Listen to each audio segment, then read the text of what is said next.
Olá, meus amigos e minhas amigas. Esse é o podcast O Balde Pode! Hoje oferecemos o episódio de número 10.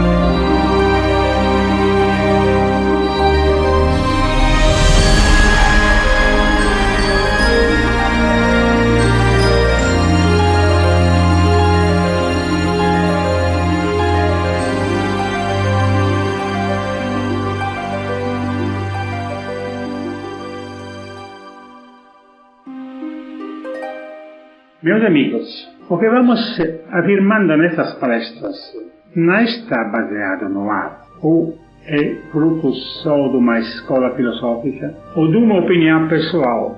A nossa afirmação de fé não é cega, mas é uma afirmação de conclusões tiradas de teorias complexas, que nos nossos livros foram cabalmente demonstradas e que nessas palestras simples não podem ser repetidas.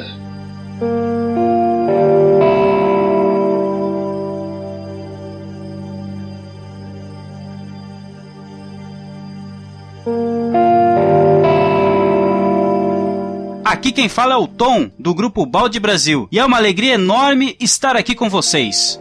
Prezados, paz e luz a todos. Eu sou o Rony, faço parte do grupo de estudos da obra de Pietro Baldi em Belo Horizonte. É um prazer para mim estudar Pietro Baldi e uma alegria ainda maior poder participar assim coletivamente com os senhores. Muito obrigado pela oportunidade. Olá, meus amigos, aqui quem está falando é a Gi de Porto Alegre. Aqui quem fala é Sérgio Chaves, de Angra dos Reis. Olá, amigos, aqui quem fala é Márcio, de Acreúna. Olá, pessoal, meu nome é Alexandre Moreira, sou de Belo Horizonte, Minas Gerais. Aqui é o Neto de Itaperoá, na Paraíba. Olá, amigos, aqui é o Luiz, de Niterói, no Rio de Janeiro, e espero que vocês curtam o nosso episódio de hoje.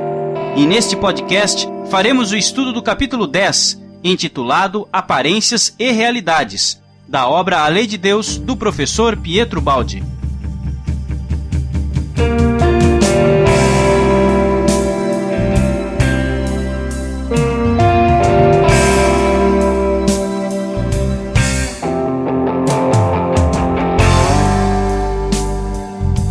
Neste capítulo 10, o professor Ubaldi confronta a descoberta de que o mundo é regido pela sabedoria e bondade da lei de Deus, com a realidade do nosso mundo, que parece ser guiado pela desordem e pelo mal. Demonstra que a injustiça é fenômeno transitório e de superfície, e que as forças do mal trabalham apenas em função do bem, sem o saber.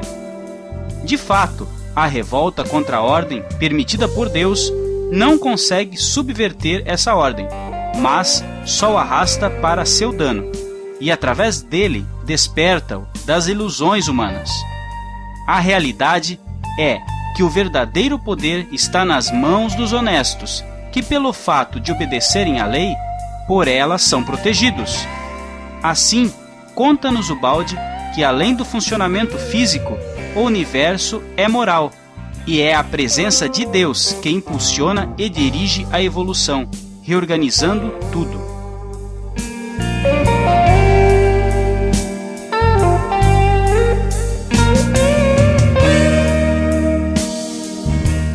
Agora, vamos aos nossos recados e logo retornamos para o nosso estudo.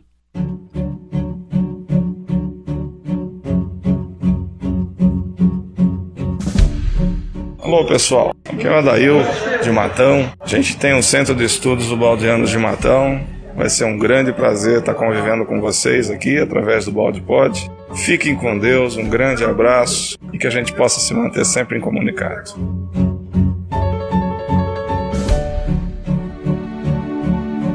Oi, meu nome é Rafael Casado. Eu sou espanhol e quisera mandar um grande abraço, um fraternal abraço a toda a equipe de Uvalde Pop aí em Brasil. Graças, sinto muito agradecido por poder conhecer, graças a vocês, a obra de Pietro Ubaldi. E já que estou agora aqui agradecendo a todos vocês, também quisera dar um abraço a toda a gente que ajudou para conhecer a obra de Pietro Ubaldi, a Cida Campos, a Clayton, e também aos companheiros de Ubaldi em Venezuela, que são gente que fizeram alguma tradução ao espanhol. Eu fico muito feliz de poder conhecer a obra deste grande filósofo e muito agradecido a todos vocês por acercar este trabalho deste grande homem. Eu fico muito feliz. Um abraço muito grande para todos e sigam trabalhando nesta obra que é muito importante para todos nós.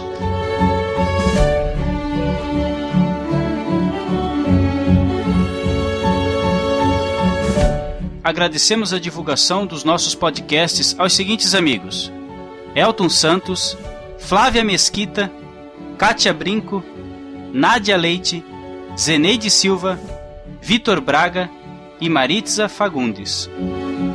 Convidamos você a se inscrever também no nosso canal do YouTube e acompanhar o nosso perfil no Facebook. Basta você digitar o Balde Brasil e nos acompanhar. Amigos, e o vencedor da promoção da foto Balde Pod foi o nosso querido amigo Jones, lá da Paraíba, que receberá aí na sua casa em Taperoá 3 obras do nosso querido professor Pietro Baldi. Agradecemos a todos e mandamos um forte abraço ao Jones, ao mesmo tempo que lhe desejamos, Jones, bons estudos a partir destas obras que baterão aí na sua porta em breve. E é isso, meus amigos. Um grande abraço, ótimo episódio a todos e sempre com Deus.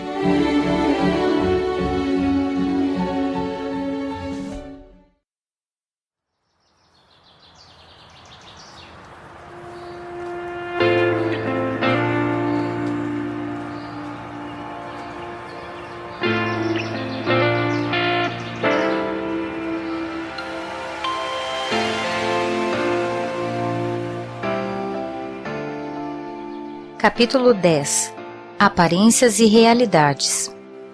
Novo modo de conceber e encarar a vida. A alegria de quem compreendeu. Não julgar para não ser julgado. Minha maior satisfação foi a de ter descoberto que o mundo é regido pela sabedoria, bondade e justiça de Deus, conclusão a que chegamos no capítulo anterior. Mas se tudo é regido por Deus, o universo é uma máquina perfeita e o nosso mundo não é só o que pode parecer, isto é, o reino da desordem e do mal. Há uma realidade diferente para além das aparências. Minha grande satisfação foi o ter descoberto essa outra realidade. Olhando em profundidade, cheguei a ver que o pior está na superfície e que debaixo dessa se encontra um outro mundo, regido por uma outra lei, feita de sabedoria, justiça e bondade. Esta lei é a lei de Deus, que da profundidade tudo dirige. Este é o terreno de pedra resistente, onde se pode construir sem perigo de enganos. Esta é a fonte que pode saciar quem tem sede de justiça, de bondade e de verdade. Então, a vida não é um caos de lutas desordenadas, onde há lugar só para os mais fortes, que costumam vencer de qualquer modo, mas é um lógico e justo trabalho de experiências, é um caminho dirigido para a nossa felicidade. Realmente não vivemos ao acaso, abandonados a nós mesmos, perdidos nesse imenso universo desconhecido, mas temos um Pai nos céus, o qual, se com sua justiça golpeia os maus, fazendo para o bem deles, também recompensa os bons que merecem. Podemos contar com Ele e nele confiar. Ele mantém sempre sua palavra, que está escrita na sua lei, e concede-nos o que tivermos merecido. Ele vela por todos nós. Temos, pois, alguém que defende nossa vida e que está pronto a ajudar a todos, bons e maus, para levá-los ao bem e à felicidade. Somos elementos constitutivos e cidadãos do universo orgânico, em cujo seio a lei coordena nossa vida em relação a todos os outros elementos. todos irmanados em função do mesmo princípio central diretor, orientados e impulsionados para a mesma finalidade, que é a salvação universal.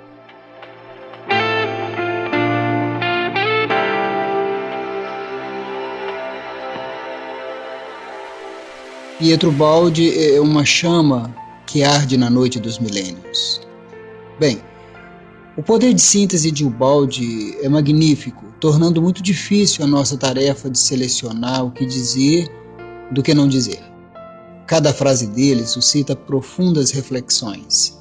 Cada pessoa que vai comentar a sua obra se sente atraída a focar um ângulo diferente, conforme seus conceitos e seu estado de espírito no momento.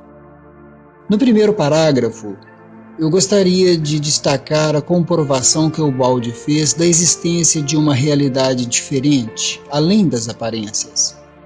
É preciso considerar que Ubaldi era, como encarnado, um ser supersensitivo que via e percebia o que não se vê ou percebe com os sentidos normais. Então essa comprovação era para ele algo insofismável. O homem comum tem seus sentidos voltados para o exterior e somente vê e percebe o mundo físico. Apesar dessa moderna física afirmar a existência de outras dimensões coexistindo com o nosso ambiente feito de matéria. Os hindus consideram o nosso universo um maya, isto é, ilusão. A própria ciência nos diz que a solidez da matéria não é algo absoluto. Matéria é energia condensada. O que difere matéria de energia é o movimento. Na matéria, o movimento é vorticoso, ou seja, em forma de vórtice, fechado em si mesmo. E na energia, o movimento é ondulatório, livre, em expansão no espaço. Pelo rompimento do vórtice atômico, a substância da matéria volta a mover-se como energia. Assim, existe um universo feito de matéria, esse em que vivemos fisicamente. Existe um universo dinâmico, constituído pelas ondas, energias e forças. E ainda existe um universo espiritual, que a ciência ainda não pode comprovar, que é a última realidade, o domínio da lei, o campo do espírito, numa palavra, o reino de Deus. Ubaldi percebia tudo isso de modo muito claro. Via esses três universos fundidos numa estreita unidade, como um só. E a isso chamou de monismo, orientado por sua voz. A voz crística que ele era capaz de ouvir no ádito de sua própria alma. Desse modo, é mesmo a lei divina que tudo rege e domina. A lei tudo dirige em todas as dimensões, sejam físicas, dinâmicas ou espirituais. E essa lei expressa o pensamento e a vontade de Deus, nosso Pai, que nos criou por amor, que nos ama, que quer nosso bem e que não renuncia, não abre mão de nossa felicidade, e a quer para nós mais do que nós mesmos, chegando ao ponto de permitir que soframos para atingir esse fim. Bem interessante, Ronner, o que você comentou sobre Pietro Baldi ser um super sensitivo. Realmente a gente percebe que o olhar dele é um olhar diferenciado, né? Entre outras tantas coisas que nós fomos lendo e percebendo com a maneira que ele esclarece nessa obra Lei de Deus. E outra coisa, o Ronner explicou de maneira muito simples, né, o monismo. Em poucas palavras, fica aí para os nossos amigos ouvintes uma explicação muito serena do que é o monismo na visão do professor Pietro Baldi. Luiz, mais alguma coisa? Interessante que isso aqui abre a nossa mente de uma forma muito grande, e tem um trechinho aqui que ele fala que a satisfação da vida dele foi ter descoberto essa realidade olhando em uma profundidade, né? Que o pior parece estar na superfície, né? E que por baixo dessa superfície existe uma outra realidade regido por outra lei, né? Essa lei feita de justiça, de sabedoria e de bondade. E é legal porque a gente vê hoje ainda, até dentro do meio espiritualista, pessoas um pouco descrentes e acreditando de certo modo numa fatalidade do destino. E Pietro Baldi traz de uma forma, Allan Kardec já fala um pouco sobre isso, dessa não existência de fatalidade, mas o Pietro Baldi traz de uma forma muito profunda também esse conceito. Se a gente dividir a nossa humanidade em 3 níveis, sendo um evoluído, o outro civilizado, que é o tipo mais comum no nosso planeta, e o involuído, a gente vê que um trabalha para o outro. Então, na verdade, o involuído, ele não enxerga outra coisa, né? Isso vai até ajudar a compreender coisas mais para frente nesse capítulo. Ele não enxerga outra coisa que não seja aquela exteriorização do mal dele, né? Ele precisa colocar esse mal, essa animalidade para fora, para depois ter consciência de outras coisas. É aquela história que Jesus dizia, né? A necessidade do escândalo, mas ai de quem vier o escândalo. Interessante, Luiz, essa visão que você nos apresenta, né? E é uma visão que pouca gente consegue ter. A leitura dessa obra, a maneira com que nós vamos sendo apresentados para o mecanismo da lei, para o mecanismo da lei divina, né? E que o Rone já consegue nos esclarecer ainda mais, ela vai elucidar muitos eventos que nós vemos aí no dia a dia.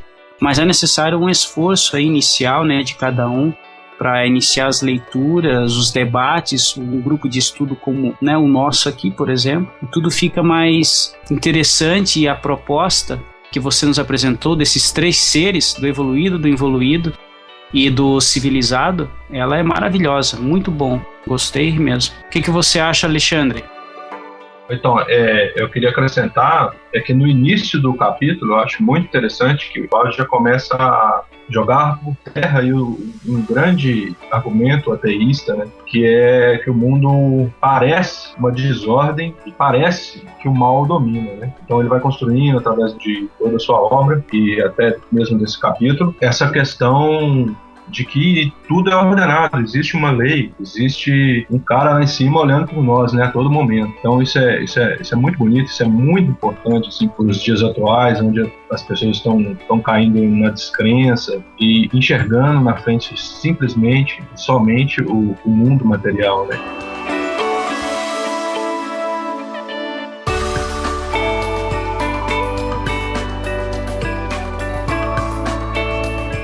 Vemos assim que, em realidade, a justiça é fenômeno transitório e de superfície. Quem verdadeiramente manda é Deus, isto é, o bem e as próprias forças do mal acabam trabalhando apenas em função do bem.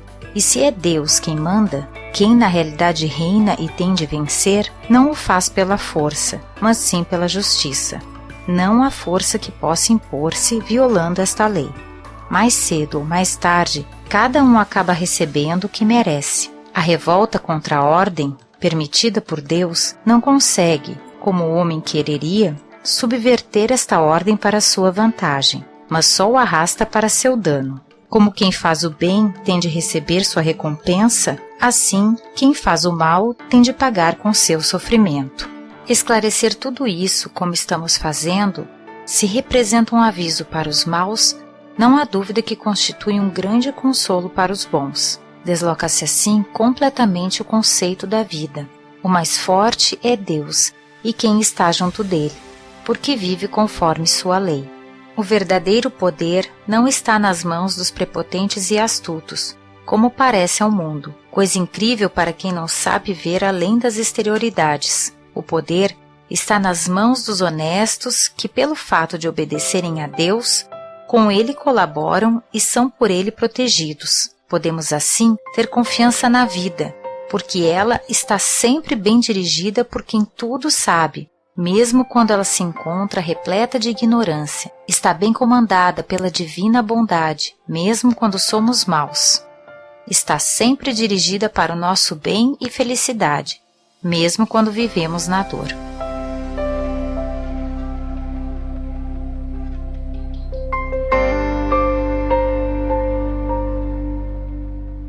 Do segundo parágrafo, gostaria de destacar a expressão "é Deus quem manda". O homem comum, portanto, de nível evolutivo mediano, não pensa assim. Iludido pelas aparências, pelos valores do mundo, dominado ainda pelos seus instintos, acredita de outro modo. Em sua limitada visão, ele crê que quem manda é quem tem poder, riqueza, títulos, e que, para se dar bem na vida, pode se valer de todos os métodos, inclusive os da astúcia, da arte de enganar e ludibriar, sem se importar se com isso alguém seja prejudicado. E a característica do ser involuído é a indiferença às necessidades do próximo, enquanto que a característica do ser evoluído é a sensibilidade às dificuldades dos outros. O involuído acredita, na sua miopia, seja possível tirar algum bem do dano alheio. Acredita seja possível violar os princípios da lei e sair ileso, sem qualquer necessidade de reparação. Quando se compreende que acima dos homens está a lei divina, que tudo sabe e é onipenetrante, que é justa, retribuindo a cada um segundo as suas próprias obras, que é perfeita, que é imutável e detém o poder supremo, quando se admite a sucessão das existências, que é o mecanismo que propicia a realização da justiça divina na linha do tempo, quando se conhece o inelutável princípio de ação e reação, o indivíduo torna-se mais reflexivo quanto ao seu comportamento na geração das causas, porque ele sabe que todo erro precisa ser reparado mais cedo ou mais tarde. Diante do conceito de justiça e perfeição da lei divina, que conduz os indivíduos dando-lhes liberdade nas causas, mas sujeitando-os ao determinismo dos efeitos, os mínimos acontecimentos da vida de cada pessoa, até os máximos eventos cósmicos, passam a ser enquadrados num planejamento no qual não se pode admitir a sorte, o acaso, o azar, a coincidência, a injustiça e o acidente. Então nós temos que concordar com Pietro Baldi, que nos diz que quem de fato manda, por trás das aparências, em substância, seja no universo físico e dinâmico fenomênico, seja no universo moral e espiritual, é a lei que representa o augusto pensamento e a excelsa vontade de Deus. A última realidade é espírito, é pensamento, onde está a lei determinante, graduando-se até as diminutas volutas eletrônicas que emprestam solidez à matéria. As leis físicas, gravitacionais, eletromagnéticas, de força nuclear, bem como as leis dinâmicas, todas elas são modos de manifestação da lei única, ajustadas a cada dimensão e nível evolutivo em função do eterno princípio. O mundo com seus valores são condições transitórias que servem para elaborar o espírito, impulsionando-o ao seu reino de origem. O poder que os homens detêm é ensejo transitório de aprendizado acerca do uso dos talentos recebidos. Como nos diz a parábola do Cristo, é a oportunidade concedida pelo Supremo Poder. No Velho Testamento, se não me falha a memória, no livro de Daniel, ele diz que é Deus, o Senhor, que depõe os reis e os enaltece. Podemos lembrar também de Jesus diante de Pilatos. Como Jesus nada respondesse em sua defesa, Pilatos lhe disse: "Não sabes que tenho poder para te crucificar ou libertar?" Então Jesus disse assim: "Nenhum poder terias, se de cima não te fora dado."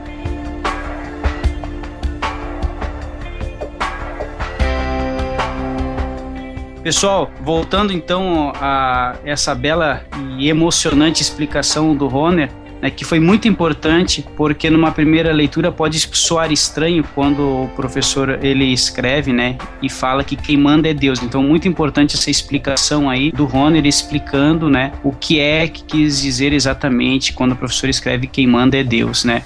É um olhar com toda a sensibilidade de quem já se movimenta bem na lei de Deus, justamente quando ele falou que a última realidade é espírito e que a ciência ainda não compreende muito bem. Alguns, vou dizer até para vocês, muitos cientistas já começam a compreender bem, viu? Mas muitos ainda não, é questão de mais alguns anos, acredito eu. No que diz respeito a esse terceiro parágrafo, o que me chamou muita atenção é que o professor, mais uma vez, fala que a revolta nos coloca em desvantagem, né? Alguém gostaria de comentar alguma coisa nesse sentido? Então, a revolta sempre coloca a gente em desvantagem porque a gente pode fazer uma analogia aqui bem clara. Por exemplo, colocar a lei de Deus como um rio. Então, toda vez que eu me revolto, eu sigo contra essa lei. Então, é como se eu estivesse nadando contra a correnteza do rio. E isso vai exigir de mim um esforço muito grande para me manter parado. Para eu remar contra é um esforço maior ainda. E quem adere à lei, ela surfa, né? Ela vai embora com esse rio. Ela nem esforço faz, né? Vamos dizer assim. Claro que depende de nós, né? Nossas atitudes, mas a lei impulsiona a gente, vamos dizer. E eu acho que isso que ele diz também com essa questão da recompensa, né? Eu acho que a recompensa, na verdade, é essa.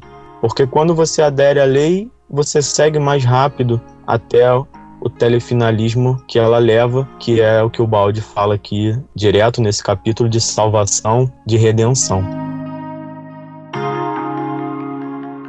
É muito interessante o que o Luiz falou, e eu queria fazer um paralelo com aquele momento em que Pedro caminha sobre as águas, né? A água representando ali a lei, porque a lei ela é flexível, né? E nos permite sair dela como permanecer nela. E Jesus caminhava sobre as águas porque representando aquele que caminha na lei. Ele não afunda nessa densidade da matéria, ele não cai. E Pedro representando naquele momento a criatura que certa hora caminha sobre a água, caminha na lei, e certa hora olha para o lado e tem medo dos ventos desse mundo que nos perturbam, e certa hora ela afunda, mas se a gente conseguir ter fé, como o Baldi nos passa aí nesses trechos aí, essa confiança em Deus, de que quem manda é Ele, e a gente vai conseguir caminhar assim sobre todas as águas e as dificuldades desse mundo. Adorei, Neto, o que você falou, viu? Lembrando a passagem de Pedro, né? Do nosso professor Ubaldi, né? Nessa analogia que você fez aí, como a água ser a lei. Muito bom. Eu gostaria de acrescentar um ponto importante, pessoal, que talvez não tenhamos comentado. O Baldi nos coloca que a lei coordena a nossa vida, irmanados através do mesmo princípio central diretor, orientados para a mesma finalidade. Ele está falando que a lei nos dirige para uma salvação universal, que é um conceito impressionante, onde estão incluídos todos nós. Quem dera todos nós cristãos pensássemos dessa forma, né? Sem exceção. Todas as raças e credos. E como já dizia o mestre, nenhuma ovelha se perderá. É muito bonito esse conceito, né? Muito abrangente. É isso aí que o professor nos ensina.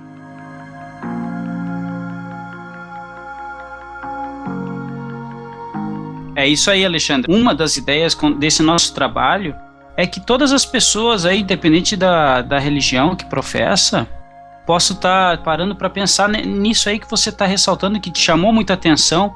Para mim chama muita atenção. Toda a explanação que o Baldi faz não é só para o espírita, é para todos realmente. A salvação é para todos e mais. Aqueles que estão lá na frente vão sentir a necessidade cabal de retornar e auxiliar aqueles que estão ficando desgarrados. É o convite que o mestre nos faz.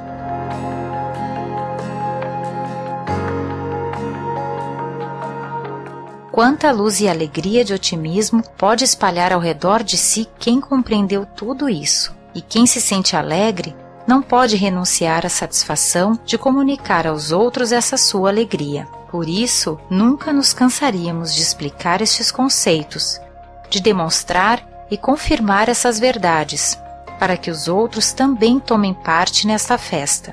Alegria nenhuma é completa se não é compartilhada com os outros.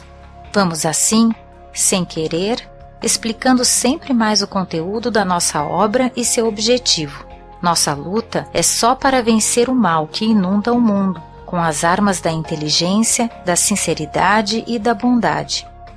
É para oferecer de graça o produto que parece faltar-lhe mais, isto é, um meio de orientação para aprender a viver com mais inteligência e menos sofrimento. Quem conseguiu compreender tudo isso e viver olhando para Deus, concebe tudo de maneira diferente, torna-se outro homem e, como se houvesse descoberto um outro mundo, nele vive uma outra vida, mais satisfeita, ampla e poderosa. Desfaz-se então para ele o jogo das ilusões humanas, em que tantos acreditam com fé inabalável, e atrás delas aparece outra realidade que nos explica a razão pela qual existe e temos de suportar este jogo. Por outras palavras, vive-se de olhos abertos, compreendendo o motivo por que tudo acontece. Vive-se orientado a respeito da conduta a seguir e das finalidades da vida. Quando, por ter evoluído, cai o véu da ignorância que nos impede de ver esta outra realidade, então se compreende que fazer o mal aos outros, acreditando ser possível levar vantagem, é loucura que não tem o alcance desejado. Ao ferir lucros por esse caminho, pode parecer possível só para quem está ainda mergulhado na ignorância, própria dos níveis inferiores da evolução. O que de fato acontece é que quem espalha veneno, o espalha para todos e para si também. Assim, quem faz o mal acaba fazendo-o também para si mesmo. Então, pessoal, olhem que interessante. O professor nos apresenta quais são as nossas armas, hein? Então vamos lá, meus amigos ouvintes. As nossas armas são a inteligência, a sinceridade e a bondade. E, na sequência, ele fala que eu acho muito interessante, não é a primeira vez que nós lemos isso. Ele fala que é loucura aquele que faz o mal a um outro, pois está preso ainda num nível inferior de evolução. Isso chamou a tua atenção também, Márcio? O que você acha, meu irmão? Chamou muita atenção, porque o professor ele vem trazer de uma forma muito mais clara a necessidade de evoluirmos e a importância de compartilharmos tudo o que aprendemos e o que virmos a aprender com o nosso próximo, estendendo gradativamente os poucos conhecimentos que nós estamos adquirindo e compartilhando, como nós estamos vendo agora nesse grupo. Estudiosos há mais tempos de Ubaldi, que vem colaborando, ou seja, compartilhando conosco, que estamos iniciando, que estamos dando os primeiros passos, e nos alertando ou nos aclareando a continuarmos no caminho do bem, ou a adentrarmos nesse caminho. E quem permanecer restrito ao mal, à ignorância, achando que isso é vantagem, seria uma loucura, como o professor deixa bem claro. Isso faz me lembrar do capítulo 17 do Evangelho segundo o Espiritismo, o homem de bem, o item 3, quando nos alerta que o verdadeiro homem de bem é aquele que pratica a lei de justiça, de amor e de caridade em sua maior pureza. Quando interroga sua consciência a respeito dos seus próprios atos, pergunta-se se não violou essa lei. Olha só, o professor Ubaldi nos aclareando, nos alertando a permanecermos dessa lei. Como disse o nosso companheiro Alexandre, anteriormente, que nós surfemos na correnteza, nessa correnteza, e não nademos contra ela. Muito bom, Márcio. E é interessante o que você falou agora, e o Alexandre também, porque o professor Maurício Crispim, no curso de Ondas e Transformação, ele utiliza muito esse recurso que Sabete utiliza no seu livro, do surfista, que nós deveríamos ser como os surfistas. Surfista que apenas utiliza aí o seu calção de banho, sua prancha, e todo surfista, ele pega a onda lá fora e vem para a terra, Ninguém entra no mar para se jogar mais mar adentro. Não, ele vem para voltar à Terra e seu objetivo é surfar a onda. Muito interessante isso aí. Luiz, por gentileza. Legal também, Tom, quando ele fala que quando por ter evoluído cair o véu da ignorância que nos impede de ver esta outra realidade, compreender-se-á que fazer mal aos outros, acreditando ser possível levar vantagem, é loucura, né? Isso que o Márcio disse aí antes. É legal porque, voltando naquele meu primeiro exemplo, né, eu, antes de ler o Baldi, antes de conhecer certos autores, eu pensava assim, como pode aquela pessoa X, né, qualquer fato que seja, de maldade, né, não compreender, né? E eu ficava pensando aquilo, será falta de oportunidade? Será que, não sei, nunca viu nada, né? Nunca leu nada sobre? Aí o Baldi veio e explica, né? Em Problemas do Futuro ele vai falar um pouco disso, toda a sua obra aqui na própria Lei de Deus, e a gente começa a compreender que, na verdade, enquanto o ser estiver preso nessa forma mental inferior, você pode esfregar a lei na cara dele que ele não vai conseguir compreender. Por isso eu disse lá antes que é necessário ele exteriorizar esse mal. E esse mal, de certa forma, vai trabalhar para o bem através dessa lei de ação e reação, e uma hora esse ser vai exteriorizar todo esse mal e aí ele vai entrar, né, ele vai subir de posição. E aí ele vai servir de instrumento para que outro ser venha através dele, né, já que ele tem que pagar pelas ações que ele fez, ou retribuir, né, acho que é melhor que pagar o termo, e vai servir de instrumento para que outro venha, mal ainda, preso na forma mental que ele estava, e assim vai sucessivamente, um trabalhando para o outro e todos seguindo juntos em busca desse telefinalismo. Muito, muito interessante isso.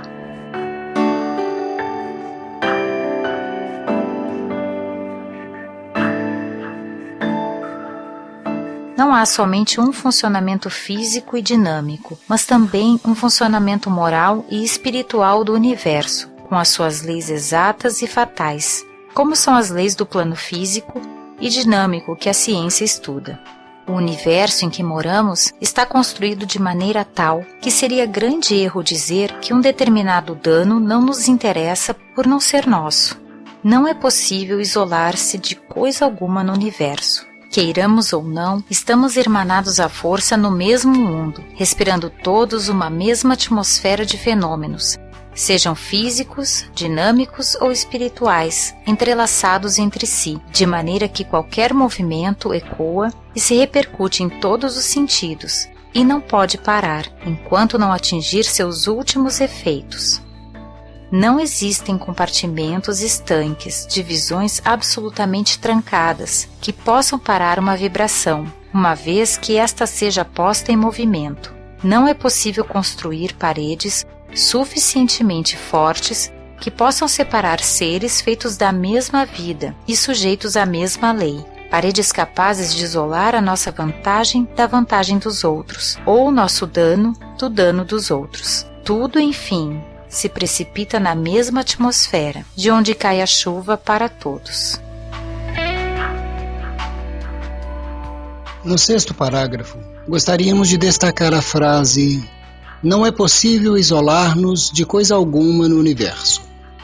Queiramos ou não, estamos irmanados à força no mesmo mundo, respirando todos uma mesma atmosfera de fenômenos, sejam físicos, dinâmicos ou espirituais, entrelaçados entre si, de maneira que qualquer movimento ecoa e se repercute em todos os sentidos.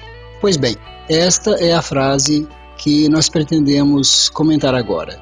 Os físicos modernos falam-nos de experimentos de teletransporte de partículas e de interconectividade não local. E explicam que esses fenômenos são devidos à existência de algo que chamaram de emaranhamento. A ciência já admite que o espaço que conhecemos não é vazio, mas substanciado. Assim, temos um espaço-substância que não é vazio nem inerte.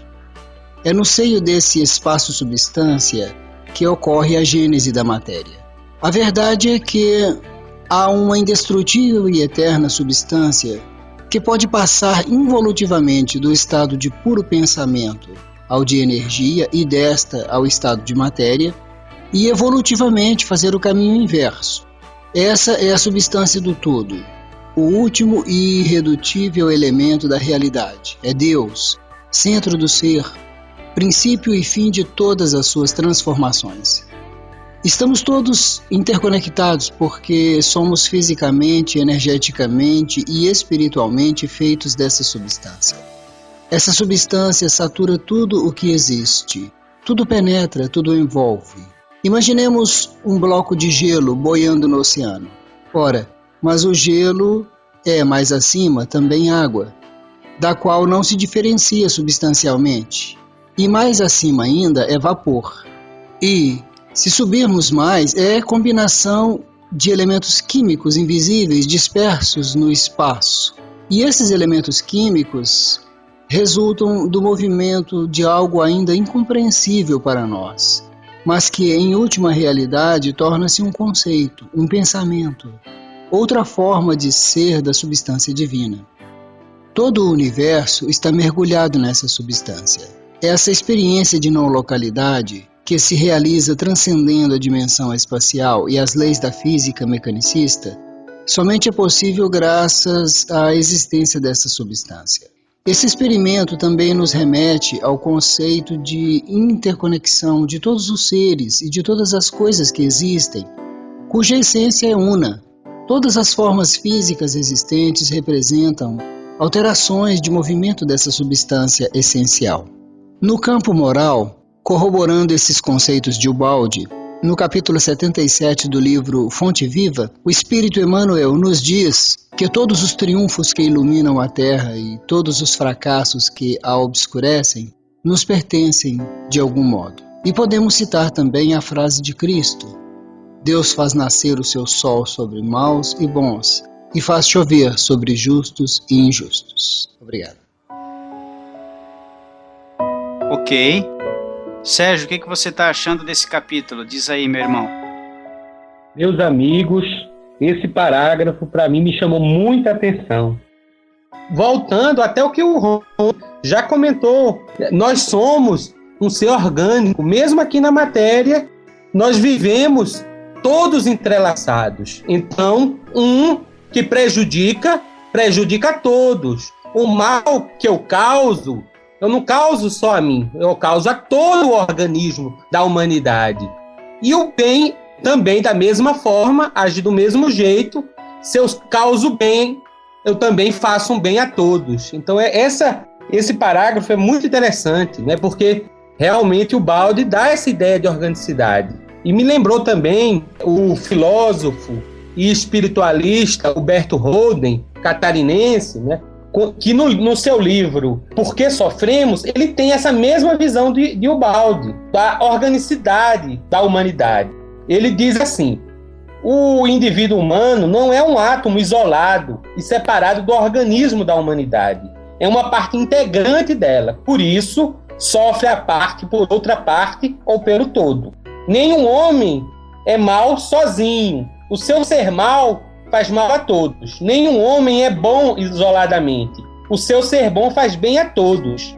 A maldade de muitos faz mal a todos. E a bondade de muitos faz bem a todos. Então é isso. Por isso que é importante quando o Ubaldi fala dessa alegria que ele sente, né? Quando você amplia a sua visão, você sai da aparência que o mundo material nos dá, que acha que é tudo uma luta, tudo é uma questão de o mais forte ganhar e dominar. Quando você consegue ver que você está fazendo mal para si e para todos, e que você amplia a sua visão, você tem uma alegria e você quer dividir isso, né? Então é maravilhoso quando o Ubaldi comenta isso. Eu estava lembrando aqui da questão 540 do Livro dos Espíritos, né?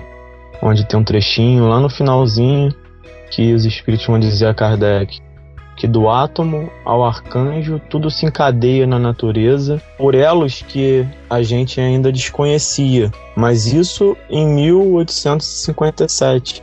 Hoje, né, com o advento da física quântica, com próprio Pietro Baldi, a Grande Síntese, toda a sua obra, a gente consegue enxergar realmente esse monismo, essa ligação desde as pequenas partículas até os seres mais supremos e inimagináveis. Está tudo interligado, né, nesse nosso universo, em outros universos. Isso repercute tanto na nossa vida, no nosso dia a dia, que a gente não consegue passar por um irmão na rua, depois que se compreende esse monismo, vamos assim dizer, e a gente não consegue mais passar na rua e ver um irmão deitado. E, né, a gente, hoje, o mundo é uma correria, né, mas no mínimo fazer uma oração ou perguntar se está tudo bem, se tiver um pouco mais de tempo.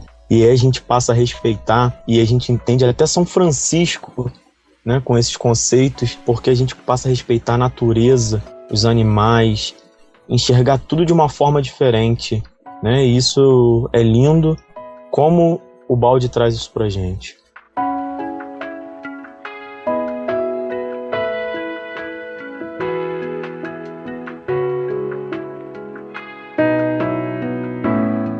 É verdade que em a natureza existem prepotência e parasitismo, e a vida os permite e os aceita. Mas por quê?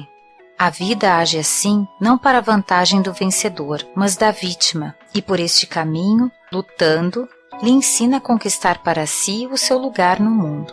Assim, acontece que, quando a vítima aprende a lição sob os pés do vencedor, lição que este mesmo lhe ensinou com o exemplo, esmagando-o, ela se rebela. Então, o escravo, se puder, escraviza o patrão. Mas quem foi que doutrinou e adestrou os subordinados, mostrando-lhes este caminho? É assim que a prepotência, filha da injustiça, dá fruto até certo ponto. E essa superioridade e predomínio duram enquanto ensinam. Isso é de fato o que vemos acontecer no mundo.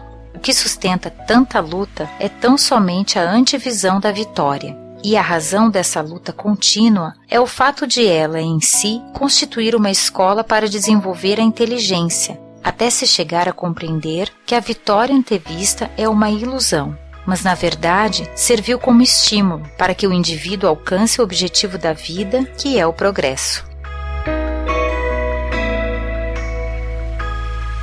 Do 7º parágrafo, gostaria de destacar o texto: em a natureza existem prepotência e parasitismo, e a vida os permite e os aceita. Mas por quê? A vida age assim, não para a vantagem do vencedor, mas da vítima. A vida objetiva sempre fins de natureza espiritual, nem sempre próximos dos fatos que promove, e não fins de natureza física imediatos. Os involuídos é que se comportam apressadamente, movidos por interesses imediatos e materiais. Os evoluídos são calmos, pacientes, sabem olhar ao longe e procuram os valores essenciais, quase sempre distantes no tempo. Paciência é a ciência da paz. Envolve a capacidade de suportar o tempo sem se perturbar. Não fomos treinados para a paciência. Nossa natureza biológica, portanto egocêntrica e instintiva, é imediatista. Estamos no universo da dualidade e, assim, os papéis apresentam-se-nos invertidos. Em nossa sociedade moderna, vemos, de um modo mais refinado que no passado, através da astúcia, esse comportamento prepotente e parasita. Trata-se de um método mais requintado que o utilizado pelo homem primitivo, que se dava de forma muito grosseira através da força bruta. E sempre ao lado dos prepotentes e dos parasitas, sofrendo-lhes o incômodo, estão as massas indolentes das vítimas, aprendendo com eles, desse modo negativo, a comandar e também desenvolvendo sua inteligência. Os espíritos maduros sabem o porquê de tudo isso e assim tudo aceitam, porque sabem que a aceitação os conduzirá à liberdade espiritual que tanto almejam. A aceitação pacífica é pressuposto cristão, portanto, conforme a lei de Deus. Ou, por outro lado, os espíritos imaturos ignoram o porquê de seu sofrimento e, assim, se rebelam. E sua revolta os conduzem aos propósitos infelizes de vingança, que os aprisionam ainda mais nos círculos das reencarnações provacionais. A vida sabe tratar cada criatura no nível evolutivo em que ela se encontra. Mencionei os papéis invertidos. Pois bem, diante desse conceito, uma vitória na terra, aos olhos dos homens, pode ser uma derrota nos céus, aos olhos da lei de Deus, e vice-versa.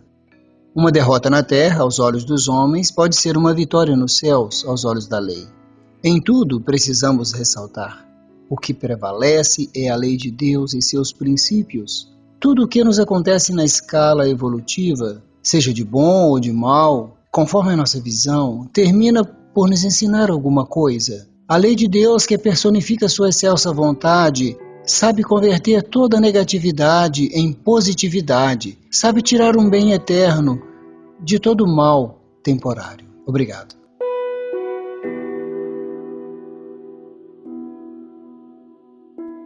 O homem foi sempre vítima de enganos dos sentidos e de sua mente. Enganos que o levaram a erradas interpretações dos fatos. Acreditou-se já na solidez e indestrutibilidade da matéria. Acreditou-se que o Sol girava ao redor da Terra, e não a Terra ao redor do Sol. Que a Terra era imóvel, e assim em muitas outras coisas. Só agora começa o homem a perceber quão enganadora é a aparência das coisas, e que a verdade é outra, embora ainda esteja escondida bem profundamente. De quantas ilusões psicológicas temos ainda que libertar-nos, isto sobretudo no terreno intelectual, porque é nosso intelecto o meio por intermédio do qual percebemos e concebemos tudo. O que condiciona nossos julgamentos e ideias em todos os campos é a natureza, as capacidades e o desenvolvimento do intelecto. Cada ser não pode viver senão em função da compreensão que possui. Assim, muitas vezes aceitamos como verdades absolutas, axiomáticas, ideias que são frutos da nossa forma mental e que a ela respeitam. É necessário um controle contínuo e saber olhar em profundidade para se chegar a compreender a falsidade de tantos conceitos que cegamente aceitamos e que dirigem nossa vida.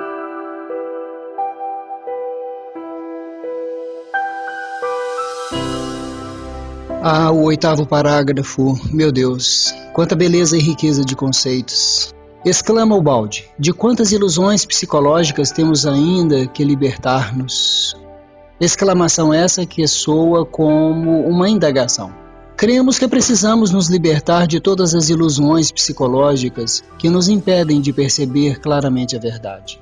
Mas que verdade? Ora, a verdade da nossa condição de espíritos contraídos, inconscientes, portanto adormecidos no pesadelo das ilusões da matéria, por nossa própria culpa. Porque muitos acreditam ainda que a nossa condição limitada de relativismo e imperfeição seja um defeito da obra de Deus que temos que suportar. Outros, inconscientemente, culpam a Deus por isso, pois acreditam que fomos criados assim. E ainda existem muitos outros, talvez a maioria, que nem sequer pensam nesse assunto. Vivem como se não fossem morrer e depois morrem como se não tivessem vivido, nos dizeres do espírito André Luiz. Em outra obra, o balde nos diz que a ignorância é a causa do erro, que o erro é a causa da dor, que a dor promove a experiência, que a experiência promove o conhecimento, e assim que o conhecimento, eliminando a ignorância, põe encerramento num ciclo, com o aprendizado de uma lição, o termo de uma ilusão através da experiência dolorosa da desilusão, aprendida às próprias custas, na qual o indivíduo passa a ter condições de não cair mais. Mas são muitas as naturezas desses ciclos. Por exemplo, precisamos aprender as lições de humildade, da honestidade, do perdão e várias outras em nossos relacionamentos afetivos, profissionais, com familiares, vizinhos, na sociedade, com desconhecidos, conosco mesmos e assim por diante. Em nossos dias, vemos uma ilusão psicológica terrível que muitos religiosos cultivam, lamentavelmente. A de que basta ao indivíduo dizer sim a Jesus e a sua salvação estará garantida. Sem nenhuma censura ou crítica, esse não é o nosso propósito, mas precisamos esclarecer os iludidos para que mais tarde não se alegue desinformação. Ninguém, nem mesmo o Cristo, fará por nós o trabalho evolutivo de transformação interior, de renovação de hábitos, de autodomínio que nos compete. E é preciso considerar, como nos diz o Espírito Emmanuel, que esse trabalho de autoiluminação é muito difícil e que demandará todas as nossas forças, todas as nossas capacidades. Essa renovação não é possível terceirizar. Jesus mesmo nos disse: Vinde a mim todos vós, fatigados e sobrecarregados, eu vos aliviarei. Tomai sobre os ombros meu jugo e aprendei de mim, que sou manso e humilde de coração. E achareis descanso para as vossas almas, pois o meu jugo é leve e o meu fardo suave. Ora, Jesus não disse que carregaria para nós a nossa cruz, ou que iria nos livrar dela com facilidade. Recomendou, sim, que aprendêssemos com ele, que seguíssemos seus passos, isto é, que nos valêssemos de seus métodos, que são renúncia, abnegação, perdão, bondade, amor, autodoação, trabalho e, por fim, sacrifício. Outra ilusão psicológica que gostaríamos de mencionar são os mecanismos de fuga adotados pelo ego. Quando o ser se entrega aos vícios ou à posição de coitado ou de vítima, a postura de culpar os outros pelos próprios fracassos, a de deixar para depois o trabalho de renovação que nos compete e cultivar o menor esforço, para não dizer ociosidade e preguiça, a de abandonar o leme da própria vida com a desculpa de estar com medo, a de se ocupar somente com a vida dos outros, esquecendo-se de si mesmo. São muitas as ilusões psicológicas das quais precisamos nos libertar. Difícil? Sim. Impossível? Não. Vamos conseguir? Com certeza. Questão de tempo evolutivo. Muito obrigado.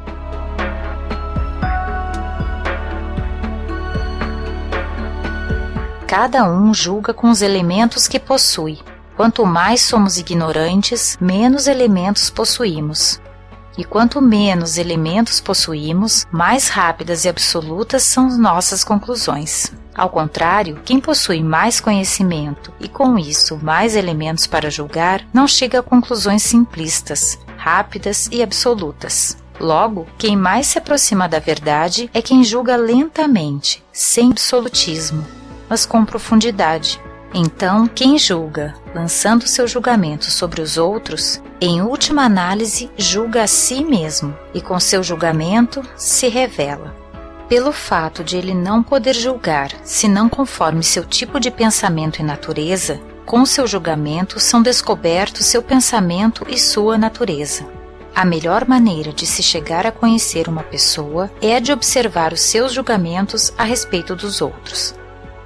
Quando alguém cai na ilusão de supor que, julgando os outros, está assim pondo-os a descoberto e colocando-se acima deles, está na realidade apenas se submetendo a julgamento, descobrindo-se e mostrando a todos seus próprios defeitos.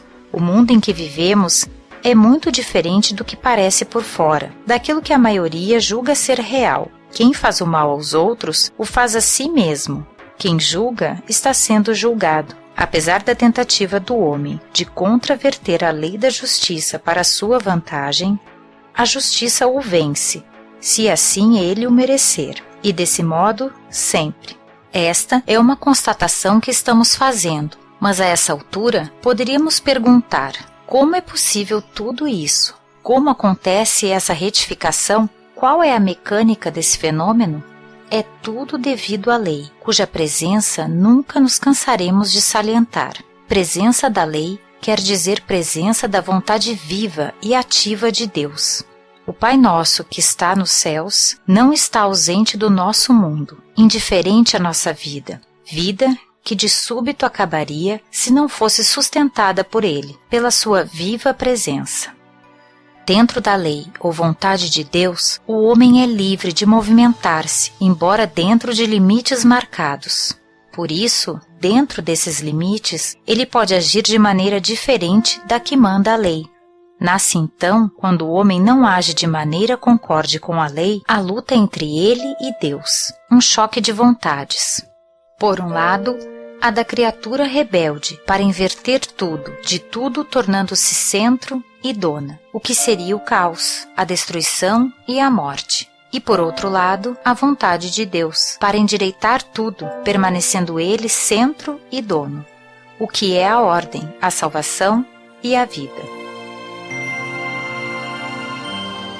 Do 11º parágrafo, gostaria de falar um pouco sobre a vontade. Este gabinete gerencial do homem e sua relação com a vontade de Deus, lei diretora de toda a fenomenologia do universo, também do próprio homem, sua evolução e destino. A vontade do espírito é como um motor poderoso capaz de impulsionar sua evolução quando dirigida com consciência e responsabilidade. A realização da vontade está condicionada à liberdade que o ser possui. Quanto mais evoluído o ser, maior é a sua liberdade, por demonstrar saber fazer bom uso dela. O espírito possui liberdade de escolha, uma liberdade relativa, claro, atrelada às suas consequências inevitáveis. Ao lado da vontade do homem está sempre a vontade de Deus, limitando-a de modo a permiti-lo atingir apenas os resultados atinentes aos seus fins. Ainda bem, e graças a Deus é assim. O homem deve reconstruir-se através da evolução e, se possuísse uma liberdade plena, correria o sério risco de perder-se, ignorante qual é ele dos maiores objetivos da vida. Creio mesmo que, se tudo estivesse em suas mãos, essa obra planetária já estaria em ruínas. Uma liberdade excessivamente ampla à vontade do homem seria um perigo imenso no seio da criação. Essa limitação da vontade do homem é, portanto, para seu próprio bem. Conforme a vontade do indivíduo, ele pode semear a desordem, mas determina a vontade maior da lei que seja somente para si. O poder maior e inalterável que tudo domina e que mantém sempre a ordem pertence à vontade da lei. A livre vontade do homem pode levá-lo à realização de pensamentos e obras tanto positivas, conforme a vontade da lei, quanto negativas, contrárias a ela. Por repetição, esses pensamentos e ações acabam tornando-se automáticos, isto é, hábitos. Os hábitos tornam-se condicionamentos e depois instintos. E esses instintos vão em seguida formar as qualidades da personalidade. Vejamos então o poder que tem a nossa vontade, porque nossas qualidades interiores é que nos levam a escolher esse ou aquele caminho, a agir dessa ou daquela forma, a passar desse ou daquele modo pelas vicissitudes da vida. Enfim, nossas qualidades interiores é que criam o nosso destino. Assim, somos nós mesmos os construtores da nossa personalidade, qual ela se encontra atualmente, com qualidades positivas e negativas, alguns com predominância de bem, ou seja, aquilo que concorda com a vontade da lei, outros com predominância de mal, ou seja, aquilo que discorda da vontade da lei. Tudo, porém, no uso de nossa liberdade, orientada pela nossa vontade. Outro fato interessante é que não somente construímos a nossa personalidade, mas também um ambiente de vibrações específicas que nos identificam, que nos revelam com todas as suas consequências de felicidade ou sofrimento que criamos. Assim, nós mesmos é que construímos essa atmosfera que nos é peculiar, na qual permanecemos respirando e vivendo, conforme a sua natureza, feliz ou infeliz, de alegria ou de dor, que merecemos e que agora retorna a nós, constituindo o destino que estamos recebendo como respostas da vida, destino criado, merecido e atraído por nós e para nós mesmos. O poder de nossa vontade pode ser construtivo quando concordante com a vontade divina, ou destrutivo quando dessa vontade discordante. Então, agora, no uso de nossa vontade, temos o poder de, adequando-nos à vontade de Deus, edificar um destino de felicidade para nós. E isso só depende de nós, e de mais nada, e de mais ninguém. Muito obrigado.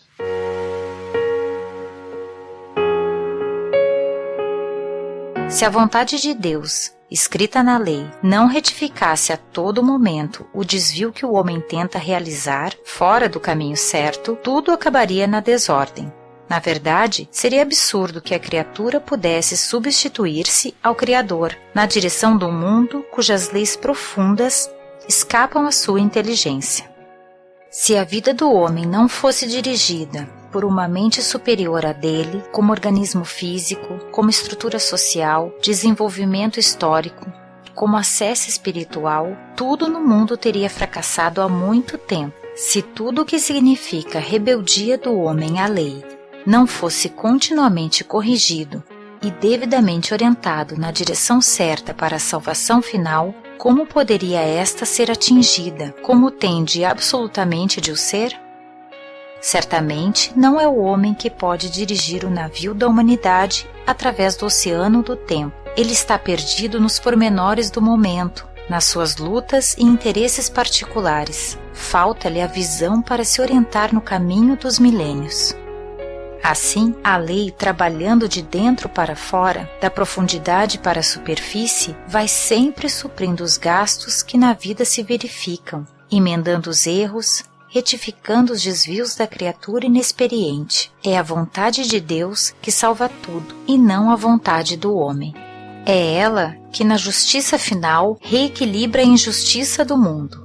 É ela que, na sua ordem, corrige a desordem, que com a sua inteligência dirige nossa ignorância, que com a sua bondade cura e elimina nossa maldade, que, educando-nos, anula nossos erros com o sofrimento, levando-nos para a felicidade.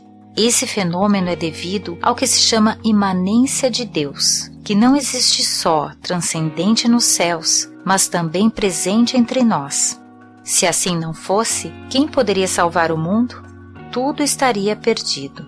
É a presença dele que impulsiona e dirige a evolução, reorganiza o caos, reconstrói o edifício despedaçado, fazendo retomar todos os elementos à sua unidade, o mal ao bem, as trevas à luz.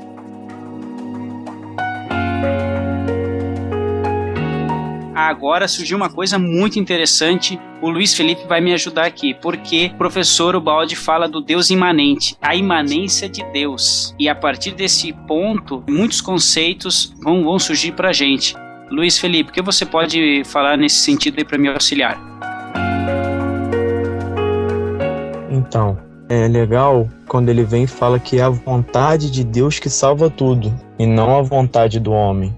Se a gente for pensar na unidade divina, né, em todos esses conceitos que a gente vem abordando desde o começo do livro, que a lei é o pensamento de Deus e nós devemos nos orientar de acordo com esse pensamento, né? A gente até brincou lá atrás que o nosso único livre-arbítrio é seguir a lei de Deus. Essa imanência, ela pode ser estudada de forma mais profunda, se o leitor quiser, no livro Deus e o Universo. É um capítulo dedicado só a isso. O título do capítulo é Imanência e Transcendência. Deus, ele é um ser imaterial, mas nós temos dentro de nós essa essência divina da qual ele é e faz parte também. Então, né, como Jesus dizia, vós sois deuses. Então nós temos uma coparticipação, vamos assim dizer, na criação divina.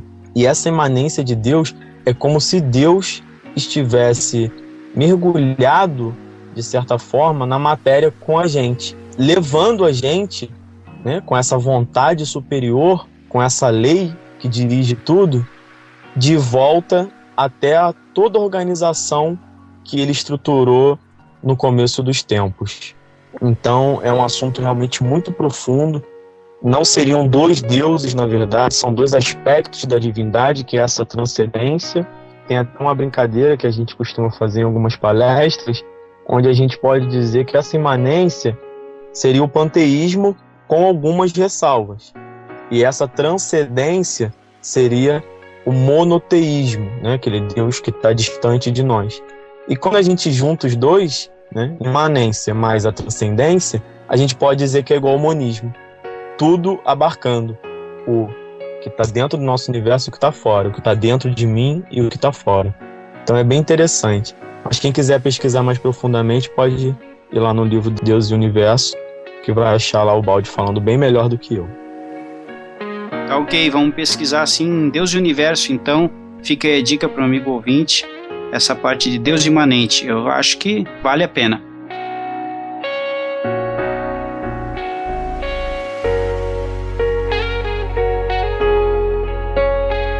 A A essa altura, ergue-se com mais força ainda a pergunta que surgiu anteriormente. Como acontece essa retificação? Qual é mais exatamente a técnica de funcionamento desses fenômenos? O assunto é vasto e não é possível desenvolvê-lo inteiramente neste capítulo.